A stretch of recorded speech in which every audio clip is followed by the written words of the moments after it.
JVC, saudações, grande abraço. Vamos agora falar aqui a partir das questões, uma questão por dia, da nossa revisão dos conhecimentos técnicos para recenseador do IBGE 2022 para o censo demográfico, beleza? E como eu falei no vídeo anterior, vamos começar pelo capítulo 7 da apostila, conceitos fundamentais, beleza? A gente vai aqui no blog dar uma passada nesses itens em negrito, item 7.2, item 7.3 e fazer uma questão inédita para a gente pensar como é que as questões serão cobradas na prova, beleza? Que está para acontecer próximo mês. Então bora lá, um tema bem interessante dentro desse capítulo 7 é sobre o setor censitário, né? Que é o local, o ambiente, o campo de trabalho do recenseador. Olha só como ele define a apostila setor censitário. É a unidade territorial de coleta e de divulgação de dados estatísticos do IBGE. É, na prática, a área de trabalho onde se localizam os domicílios e os estabelecimentos que serão visitados pelo recenseador. Então, observe bem. Temos o setor censitário, né? Temos aqui uma imagem descrevendo, né? Ilustrando o que é um setor censitário. E temos a definição, né? E aqui eu queria chamar a atenção para um ponto importante, que é você escolher as palavras-chave dessa definição, setor censitário. Olha só. Olha as palavras-chave aqui. Setor censitário é o quê? Aí você grifa unidade, certo? De coleta, olha só, divulgação de dados estatísticos. Ou seja, é uma unidade de coleta, é um espaço, é um campo de coleta, onde se faz as atividades censitárias. Vamos prosseguir aqui.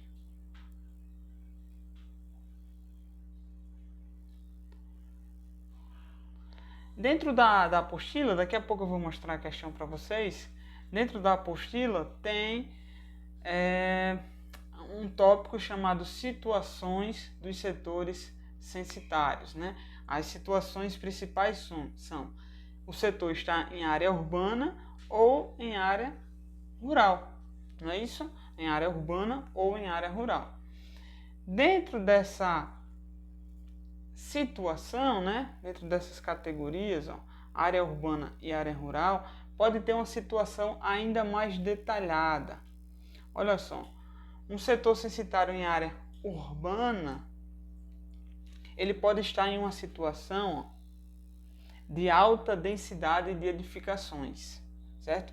Quando ele está em uma área urbana com alta densidade de edificações, a gente define o quê?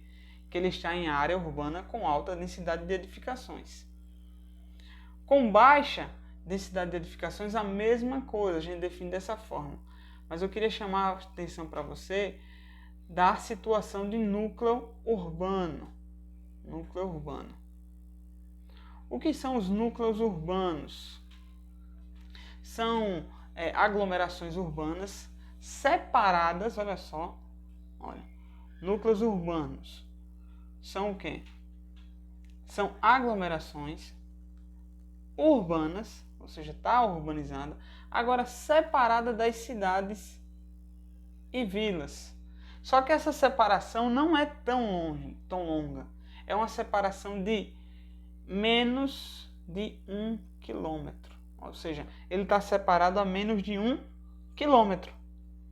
Só que existe uma hipótese onde, mesmo ele separado a mais de 1 quilômetro, ou seja, superando esse 1 quilômetro, ele ainda assim é considerado núcleo urbano. Em qual hipótese é essa? Aí a apostila traz. Na hipótese onde essa aglomeração urbana apresentar características urbanas como loteamento, conjuntos habitacionais e condomínios. Beleza? Então, a aglomeração urbana, ela está separada das cidades e vilas em menos de 1 quilômetro. Mas se superar esse 1 quilômetro, tem umas condições para que ele permaneça sendo considerado núcleo urbano. Quais são as condições? As características urbanas, como de loteamento, conjuntos habitacionais e condomínios. Beleza? Então aqui pode sair uma questão para a gente, e é isso que a gente vai fazer agora. Olha só. Questão 1 da nossa revisão. João terá que realizar atividade censitária em aglomerações urbanas separadas das cidades e vilas em mais de 1 quilômetro. Nesse caso, para ser considerado uma área urbana em situação de núcleo urbano, será necessário o quê? Olha só a pergunta. O que vai ser necessário? Para que, mesmo ele estando afastado, ou seja, separado, distante, a mais de 1 quilômetro, ele possa ser considerado, conforme a gente viu, um núcleo urbano. Quais foram os requisitos que a gente viu? Certo? Foi isso aqui, essas características urbanas, não foi isso?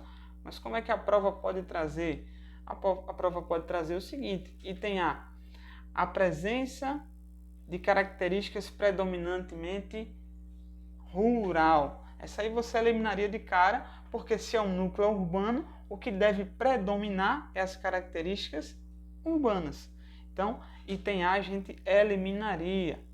Item B, a presença de características predominantemente urbana.